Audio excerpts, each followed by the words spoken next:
Honestly, it's about time we get to see all kinds of love being normalized. This doesn't just apply to media for adults, but for kids too. Disney recently came under fire for excluding queer characters and stories in their Pixar movies, and we got to know this from the employees themselves. Stick around because we'll be telling you all about this Disney expose and more, right here in this video. First off, let's talk about the letter from Pixar employees. In an age where more people are speaking up for the right thing, employees at big corporations like Disney aren't backing down. After all, it's the people who work behind the scenes who know what decisions are made before a movie is released. Sure enough, they released a letter to The Guardian talking about how Disney cuts down scenes when editing their movies. The studio behind hit movies like The Incredibles and Toy Story has been revealed to cut LGBTQ content from their movies before they're released. Now imagine all the amazing representations we could have seen. It's pretty sad to see our favorite platforms champion one thing but do the opposite when the time comes to act. This flies in the face of what Disney CEO Bob Chapek said in a statement earlier this year. He said that Disney as a company supports the LGBTQ community through their content. What happened to that? Judd Legum of Popular Information first reported that the letter brings up some good points. Even though creating LGBTQ content might not stop anti-gay legislation from being passed, they're still being forbidden from creating it. Now, what's with the anti-gay legislation? This incident didn't happen in isolation, folks. The Florida Senate recently passed a bill that marginalizes queer folk and queer content, and it definitely affects upcoming Disney productions. The Don't Say Gay bill basically bans children from being made aware of different sexual orientations and gender identities. The movies and TV shows they watch come under this umbrella, of course. The wording of the bill is really vague, which makes it easier for parents to just hide anything that's not heterosexual from their kids. Now, the thing is, Disney vowed to help repeal this bill. Employees and protesters joined to protest the bill at a rally in Griffith Park in Glendale recently, so it was a very public opposition. Believe it or not, the company didn't even respond to this bill at first. It wasn't until the employees staged a walkout protest that CEO Bob Chapek took definitive action in a public statement. He even said that a corporation's public statement doesn't do much to change the Senate's mind, but Disney will continue to include LGBTQ representation in their content. Apparently, it's the best way to make an actual change when it comes to social matters like these. Be that as it may, the letter from Pixar employees shows a completely different side. It's like they're saying one thing, but their actions don't align with it. Not to mention, the company has even donated money to the people who proposed the anti-gay bill in Florida. What's going on, Disney? So, more about Disney censoring queer content. According to the letter, Disney's cut down moments of queer affection so far, you can't even see them as queer-coded. Animators and artists have explained that they've sent in beautiful queer stories and characters. And what do they get back? The same content shaved down to barely anything. The very essence is lost. Almost every moment of overt gay affection has been cut away by Disney. They even say that queer characters are washed down and stripped of their identities. Imagine your hard work being censored like this. We really feel for these artists who put in sleepless nights over at the office only to get this in return. Pixar employees go on to ask Disney to withdraw all their ties to the Don't Say Gay bill. That means for them to take away all their financial support from the legislators and oppose it publicly. They even mentioned that Disney had a shareholders meeting recently where they tried to play both sides and make each other happy. Well, when one side is discriminating against the other, it hardly seems fair to take a neutral stance. This has only led to more discomfort for workers at Pixar, and they had to raise their voices against this injustice. As of late, Pixar only has a few openly queer characters. One of these is from the 2020 film Onward, with a Cyclops police officer voiced by Lena Waithe. The only marker of her queerness is literally one line, where she mentions how hard it is to co-parent with her girlfriend. If this is what slipped through the cracks, there's no telling how much censorship Disney actually exercises when it comes to LGBTQ characters. The creator of Disney's The Owl House, Dana White, is also pretty sick and tired of this rigmarole. This TV show features a same-sex romance between two characters, Amity and Luz, and it even features a non-binary character named Rain. And White took to Twitter to voice their frustration at Disney. In their tweet, they said they're tired of making Disney look good. We can imagine it's hard to stand up against the company that employs you, but hey, what needs to be done has to be done. Let's just hope Disney comes out with a definitive public statement about this all soon. And now, some other Disney news you may have missed. First, Lilo and Stitch is getting a live remake. Everyone's childhood favorite is coming back to the screen, folks. This time, they've traded the animation for real-life actors. It's a pretty hot trope trope right now, and Disney's going all in. The movie's in its early stages right now, so we don't know a whole lot. The cast, the producers, all of it's in the air as of now. But we do know that a very famous director will be directing this one. That's right, folks. Disney brought on Dean Fleischer Camp as director for Lilo and Stitch. He's most known for his darling indie comedy, the A24 movie called Marcel the Shell with Shoes On. He's stepping in for John M. Chu, the director of Crazy Rich Asians. For reasons we still don't know, Chu had to step away from this project. Oh well, we've got an indie filmmaker for this movie. It's a win both ways. Let's see where he takes this project, as well as a lookout for more details in the future. We're all wondering what a live-action Stitch would look like. Perhaps they'll CGI him. Who knows? Next, BTS is coming to Disney+.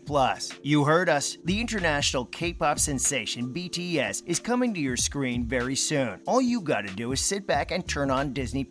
And in a few months, there'll be a lot of new BTS content you can devour. After announcing their hiatus, the Bangtan Boys made sure to tell the world they were not broken up. Well, this only drives their point home. Disney Plus is collaborating with Hype, BTS's label. They're all set to release 3 new projects which are all about the band and their adventures. One of them is premiering pretty soon, actually. In the Soup, Friendcation is releasing as early as the 22nd of July. Strap in, folks. You're in for a lot of fun. The other 2 projects are just as exciting. While we'll get to see V and his celebrity friends enjoy a surprise vacation in the Soup, we'll also get to see a cinematic concert film. BTS Permission to Dance on Stage will show 4K footage of their SoFi Stadium show in Los Angeles last November. The next one is a document series called BTS Monuments Beyond the Star, and it's all about their journey as a band all these 9 years. It's a great year to be part of the BTS army, y'all. And finally, the Walt Disney Company scores at the Emmys. The recent Emmy nominations list has the whole world in a chokehold right now. With Disney dominating the media, it's not surprising to know that they swept up a whole lot of nominations too. When you count them, they actually bagged over 100 nominations. That's an insane number, especially for an award as prestigious as an Emmy. Some of them include The Simpsons and What If for Outstanding Animated Program. The Marvel and Disney Plus collaborations definitely brought in the heat too. Moon Knight received 8 Emmy nominations, one of which is a cinematography award. Loki even bagged 6 nominations. Seems like all of our favorites are getting the recognition they deserve, folks. Last year, Disney saw a lot of success with WandaVision's Emmy sweep, and this year is no different. Just as critics expected, Moon Knight is a strong contender for many awards. On top of that, newer shows like Only Murders in the Building have also received a lot of nominations. Disney definitely owns and produces a lot of media, because so much of it is on the Emmy nominee list. Let's see how they do in September when the awards will take place. Fingers crossed for our favorite shows, you guys. Well, that's all for today's video, folks. What are your thoughts on Disney removing gay content on purpose from their movies? Let us know in the comments below. Be sure to hit the like button and subscribe to our channel for more content like this. See you in the next video.